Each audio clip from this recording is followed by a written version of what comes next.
Hello बच्चों, आपका स्वागत है हमारी tech ITI diploma YouTube channel में। और हम आपको सीआईटीएस, आईटीआई, डीआरडीओ, यूपीआरएनएल की एमसीक्यू करा रहे हैं। सीआईटीएस का एंट्रेंस एग्जाम हो, कोई समस्या हो, आप इन एमसीक्यू को करके जाओ। ये बहुत अच्छे एमसीक्यू हैं, आपके एग्जाम में बहुत अच्छी तरह से काम आएंगे। तो हम क्वेश्चन नंबर 61 की तरफ चलते हैं। क्वेश्चन नंबर 61 हमसे पूछ रहा है कि इस हथौड़े का नाम क्या है। हमने आपको 3 हथौड़े बताए थे, कौन कौन से? ये थे हमारा ball peen hammer, cross peen hammer, straight peen hammer.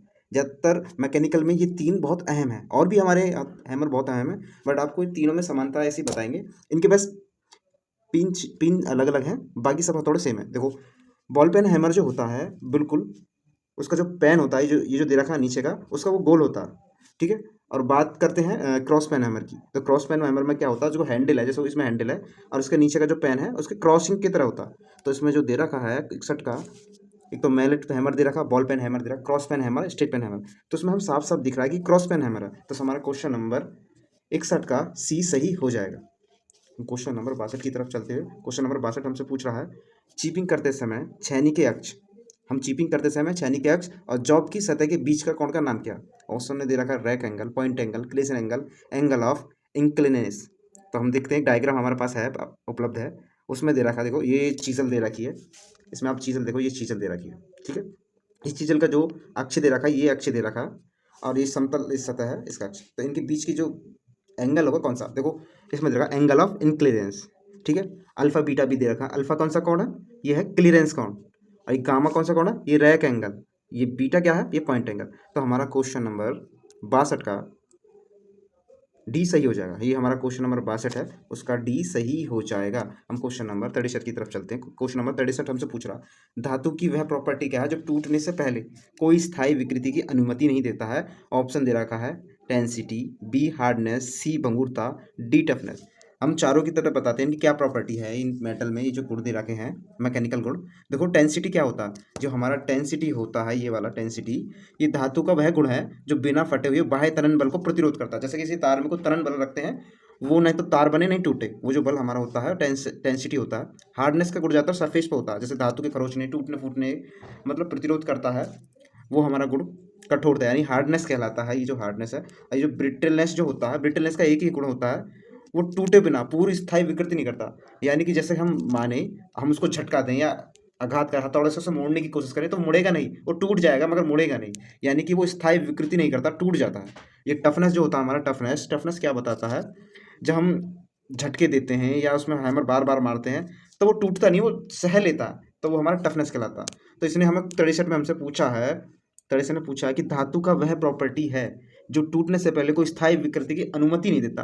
तब अभी हमने बताया ब्रिटलनेस है, अगर हम इसे मोड़ने की कोशिश करेंगे तो मुड़ेगा नहीं, टूट जाएगा। तो हमारा 63 का सी सही हो जाएगा। हम क्वेश्चन नंबर 64 की तरफ चलते हैं। क्वेश्चन नंबर 64 हमसे पूछ रहा है, ये जो हमारा डेप्थ माइक्रोमीटर यानी गहराई माइक्रोमीटर में एक्स के रूप में चिन्हित भाग का नाम क्या है? ऑप्शन ए कैप, बी है लॉक, सी है स्टॉक, और डी है थिम्बल। तो हमें ये दे रखा है, ये जो ये डेप्थ माइक्रोमीटर है, इसमें एक्स पूछ रहा है क्या है। अब हम इसका एक डायग्राम दिखाएंगे, डायग्राम में हम ये बताएंगे ये है क्या। तो डायग्राम हम ये दिखा रहे हैं कि देखो, ऊपर वाला कैप है, ये थिम्बल है, ये थिम्बल की ग्रेजुएशन स्लीव है, ठीक है। ये लॉक है, ठीक है, और ये स्टॉक है। तो हम जो क्वेश्चन हमसे पूछा गया, ये एक्स क्या है, अभी हमने बताया कि जो है ये जो हमारा लॉक है। तो हमारा ऑप्शन में क्या आएगा, ये क्वेश्चन नंबर 64 का जो एक्स है, ये एक्स है हमारा, क्या हो जाएगा, लॉक। इससे हम लॉक कर देंगे। तो हम क्वेश्चन नंबर 65 की तरफ चलेंगे। क्वेश्चन नंबर 65 हमसे पूछ रहा है, इस ड्रिल मशीन का नाम क्या है? ऑप्शन है parallel drill machine, gang drill machine, bench drill machine, radial drill machine. तो हम क्वेश्चन नंबर 65 में हम ये बता सकते हैं, ये बेंच ड्रिल मशीन भी हो सकती है या पिलर ड्रिल मशीन भी हो सकती है। हम बेंच ड्रिल मशीन क्या होती है, छोटे कामों के लिए यूज करते हैं। पिलर ड्रिल मशीन वो हैवी ड्यूटी के लिए करते हैं, हैवी कामों के लिए, ठीक है। तो इन दोनों में से एक हो सकती है। तो हम बता सकते हैं, जो ये जो मशीन है, जो चित्र दे रखा हमें, ये पिलर ड्रिल मशीन है। तो 65 का ए सही हो जाएगा। क्वेश्चन नंबर 66 की तरफ हम चलते हैं। वर्नियर बेवल प्रोडक्ट की सटीकता क्या होगी? अभी हमने कुछ पिछली वीडियो में बताया था, वर्नियर बेवल का लिस्ट काउंट क्या होता है, या प्रोटेक्टर का लिस्ट काउंट क्या होता है। देखो, नॉर्मली जो प्रोटेक्टर का लिस्ट काउंट होता है 1 डिग्री, कितना होता है, 1 डिग्री। और जब वर्नियर बेवल प्रोटेक्टर की बात आती है, तो उसका जो लिस्ट काउंट 5 मिनट हो जाएगा। तो हमारा क्वेश्चन नंबर 66 का सी ऑप्शन सही हो जाएगा, 5 मिनट। तो क्वेश्चन नंबर 67 की तरफ चलते हैं। क्वेश्चन नंबर 67 में हमें पूछा है, इस वर्नियर कैलिपर की रीडिंग क्या होगी? तो हम जूम करके दिखाते हैं वर्नियर कैलिपर, ये रीडिंग निकालनी है हमको, ठीक है। हम ऑप्शन ही नहीं दिखा रहे आपको। तो रीडिंग कैसे निकालेंगे, ये वर्नियर कैलिपर दे रखा है, तो रीडिंग निकालने के लिए पहले देखना होगा मुख्य पैमाने मतलब वर्नियर का जीरो मुख्य पैमाने कौन से भाग से मिल रहा है। तो हम देखते हैं कि यहाँ से लेके 40 mm दे रखा, मगर ये 35 mm तक मिल रहा, तो ये हमारे मुख्य पैमाने का मान कितना हो जाएगा 35। और हम देखते हैं इसमें तो वर्नियर जो दे रखा, वर्नियर पैमाने कौन सा जो भाग है मिल रहा है, यानी कि 25वां भाग मिल रहा है मुख्य पैमाने से। तो इसका लिस्ट काउंट क्या हो गया आपको पता है, वर्नियर कैलिपर का हमने बताया था पिछली वीडियो। वर्नियर कैलिपर का जो लिस्ट काउंट होता है ये होता है 0.02 mm, होता नहीं होता। देखो हम पहले तो लिख देते मुख्य पैमाने का मान है होता 35, ठीक है। अरे 25वां भाग मिल रहा तो 25 गुणा 0.02 mm, कहने का मतलब 35 में अगर हम 0.5 जोड़ देंगे तो इसका हो जाएगा आंसर 35.5 mm। तो ऑप्शन में देखते हैं ऑप्शन है या नहीं, तो जब हम ऑप्शन की तरफ चलते हैं तो ऑप्शन में दे रखा है डी। तो क्वेश्चन नंबर 67 का अगर आपने इसकी रीडिंग निकाली है तो वो डी सही हो जाएगा। क्वेश्चन नंबर 68 की तरफ चलते हैं। 68 में हमसे पूछा गया है यूनिवर्सल सरफेस गेज के किस भाग का उपयोग आवश्यक सही पोजीशन पर स्क्राइबर सेट करने के लिए किया जाता है। आपने यूनिवर्सल सरफेस गेज देखा, आज चलो तुम्हें यूनिवर्सल सरफेस गेज दिखाते हैं। देखो ये है यूनिवर्सल सरफेस गेज, देखो इसका देखो ये है स्नग, ये स्नग दे रखा। स्नग में क्या होता है वो स्पिंडल और स्क्राइबर दोनों को पकड़ता है। ये देख रहा है क्लैंपिंग नट, ये स्पिंडल है, ये फाइन एडजस्ट स्क्रू है। इसका काम ये होता है जब हम किसी को माप लेते हैं तो उसके और ज़्यादा फाइन माप लेने के लिए इस फाइन एडजस्ट स्क्रू का यूज करते हैं जो रॉक आर्म में लगा होता है। ये गाइड पिन है, ये वी ग्रुव है। तो क्वेश्चन नंबर हमने पूछा है कि ये यूनिवर्सल सरफेस गेज के किस भाग का उपयोग आवश्यक सही पोजीशन पर स्क्राइबर सेट करने के लिए था। भैया आवश्यक यानी कि बहुत ज़्यादा मेजरमेंट के लिए ये एडजस्ट स्क्रू का करा जाता है, फाइन एडजस्ट। तो क्वेश्चन नंबर 68 का ये जो 68 है ये सही हो जाएगा, फाइन एडजस्टमेंट स्क्रू, ना तो गाइड पिन, ना ही स्नग, ना गाइड पिन या नॉक नॉक। तो क्वेश्चन नंबर 68 का डी सही हो जाएगा। क्वेश्चन नंबर 69 की तरफ चलते हैं। उसमें पूछा है 1 मिलीमीटर को यानी 1 मीटर को मिलीमीटर में बदलें। तो हम 1 मीटर, आप बताओ 1 मीटर में कितने सेंटीमीटर होते हैं। तो 1 मीटर में 100 सेंटीमीटर होते हैं। और 1 सेंटीमीटर में कितने होते हैं, 1 सेंटीमीटर में 10 mm होते हैं। कितने होते हैं 10 mm। तो आपको पता है 1 मीटर में 100 कितने होते हैं, 1 मीटर में 100 गुणा 10 कितने हो जाएंगे 1000 mm। तो हमारा क्वेश्चन नंबर 69 का सी सही हो जाएगा। ये 69 हमारा सी हो जाएगा 1000 mm। तो क्वेश्चन नंबर 70 की तरफ चलते हैं। ये वी ब्लॉक दे रखा है। देखो वी ब्लॉक का काम क्या होता है, वी ब्लॉक का काम होता है गोल जॉब सिलेंड्रिकल जॉब को मार्किंग करने के लिए या इसको होल्डिंग करने के लिए काम आता है वी ब्लॉक का। तो इसमें क्या दे रखा है, ये हमारा जो है ये हमारा क्या है लेवल, ये हमारे क्या ग्रुव, ये ग्रुव है। ये ग्रुव का क्या काम होता है, ये होल्डिंग के लिए होते हैं ग्रुव, जो जॉब होती है तो हम होल्डिंग के लिए यूज करते हैं। जैसे इस टाइप से कुछ होल्डर होते हैं इसे पकड़ने के लिए, बीच में जॉब होती है, ठीक है। तो इसमें पूछा है कि इसका नाम क्या। तो पहले तो देखो सिंगल ग्रुव, सिंगल लेवल दिख रहा है, ये लेवल है सिंगल, तो सिंगल लेवल है और सिंगल ही ग्रुव है, ये ग्रुव सिंगल। तो ऑप्शन नंबर देखते हैं इसमें 70 का एक दिख रहा ग्रुव वी ब्लॉक, नहीं ये नहीं होगा, ये वाला नहीं होगा। एक तरह single level single groove V block, यानी कि बी सही हो जाएगा। तो हमारे क्वेश्चन नंबर 70 का बी सही हो जाएगा। क्वेश्चन नंबर 71 की तरफ चलते हैं। 71 में पूछा है कि ये संयोजित सेट में एक्स जो दे रखा है उस चिन्ह का भाग का नाम क्या है। इन्होंने देखो एक्स दे रखा है, ये एक्स है क्या, ये एक्स है क्या।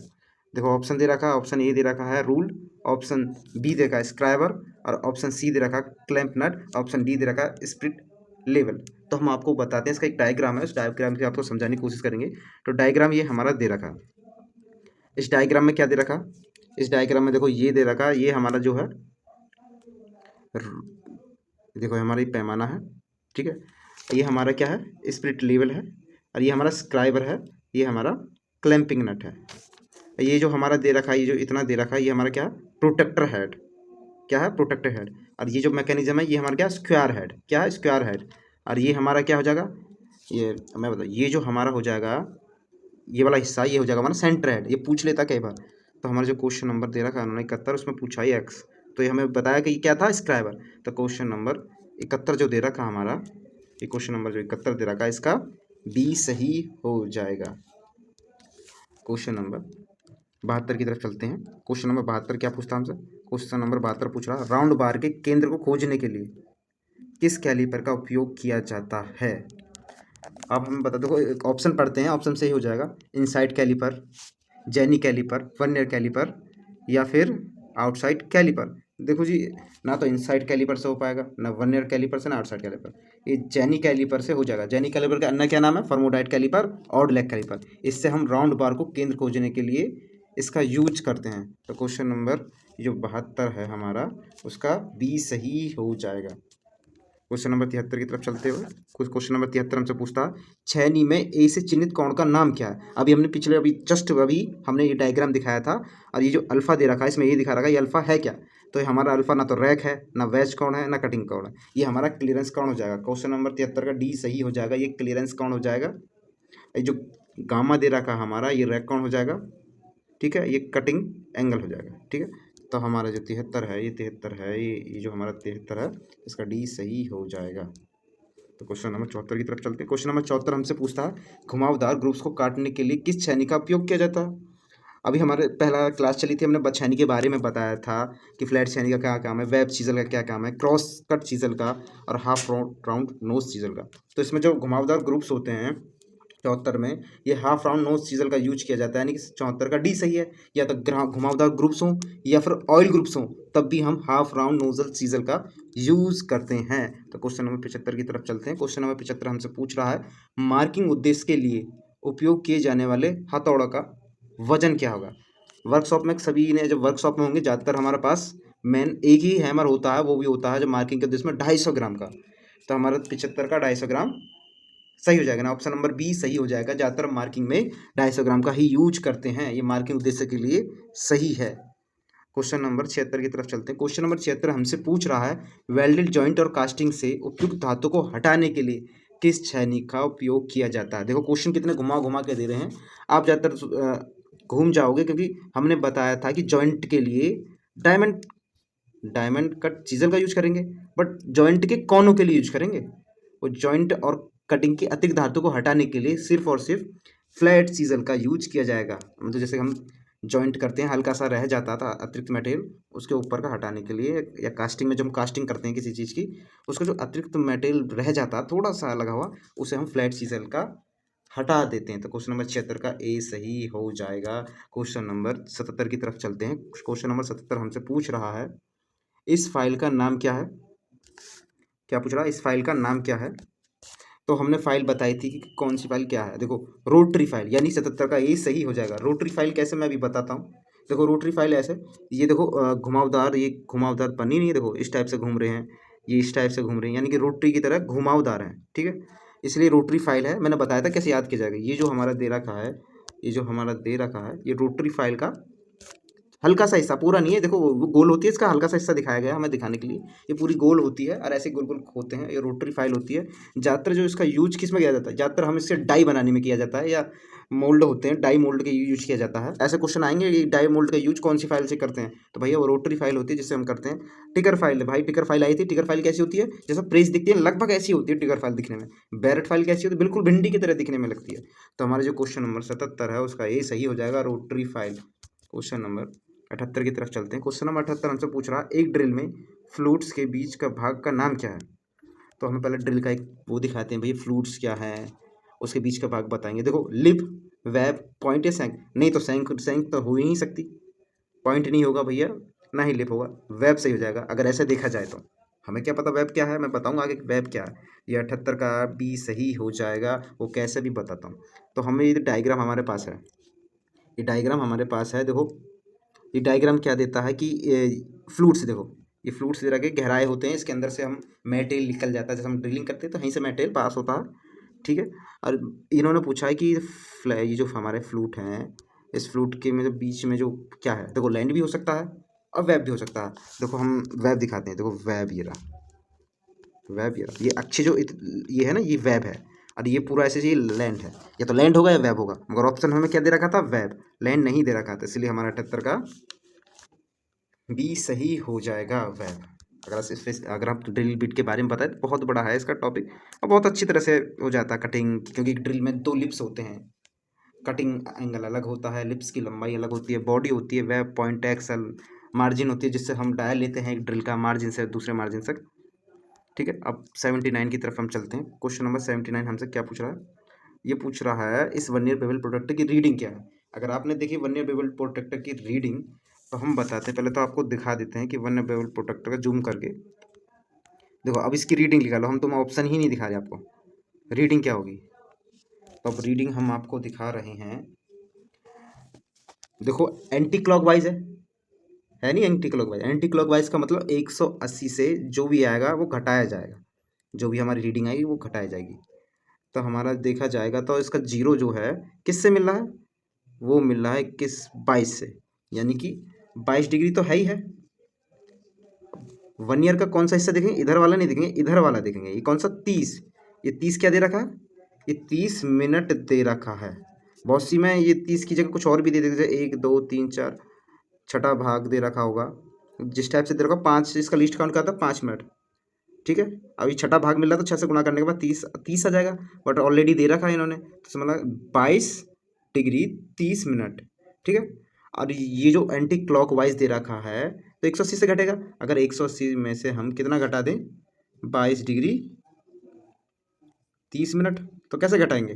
देखो 1 डिग्री में 60 मिनट होती है, तो हमारी हो जाएगी अब बताते हैं 179 179 डिग्री 60 मिनट, और हमारे पास क्या आता है 22 डिग्री 30 मिनट। अब इन्हें घटाने के बाद क्या आएगा, देखो 30 मिनट तो यहीं आ गई, और इसे घटाने के बाद आएगा हमारा 7 5 और 1, यानी कि हमारा आएगा 157 डिग्री 30 मिनट। तो इसका ऑप्शन देख लेते हैं हम।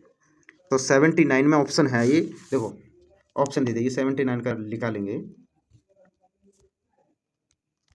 79 का हम ऑप्शन निकालेंगे, ये रहा डी सही हो जाएगा 79 का। 79 का डी सही हो जाएगा, नहीं डी नहीं सी सही हो जाएगा। ये 79 है हमारा, सी सही हो जाएगा 157 डिग्री 30 मिनट। अभी हमने लिखाया था 157 डिग्री, 180 में से घटाया था ना 22 डिग्री 30 मिनट। अगर ये क्लॉकवाइज होता तो क्या होता, तो क्लॉकवाइज होता तो हमारी ये सही हो जाता 22 degree 30 minute. But one year कौन सा पकड़ते हैं, क्लॉकवाइज साइड का। ठीक है, क्वेश्चन नंबर 80 की तरफ चलते हैं। क्वेश्चन नंबर 80 हमसे पूछ रहा है बाहरी माइक्रोमीटर का कौन सा भाग मापने की सतह के बीच एक समान दबाव सुनिश्चित करता है। यानी कि हम किसी पार्ट को लेते हैं और बाहरी मतलब आउटसाइड माइक्रोमीटर में उसको हम दबाते हैं मापने के लिए, तो उसका कौन सा दबाव सुनिश्चित करेगा, एक समान दबाव करेगा। तो क्वेश्चन 80 का ऑप्शन ये दे रखा, एनिविल नहीं, एनिविल का यूज नहीं करेंगे समान दबाव के लिए। Thimble no, spindle lock no, ratchet का हाँ सही। ये क्वेश्चन नंबर जो 80 है हमारा, उसका डी सही हो जाएगा। आपको हमारी वीडियो आई तो लाइक एंड सब्सक्राइब करें, शेयर करें और हमारे चैनल से जुड़े रहें। जय हिंद, जय भारत।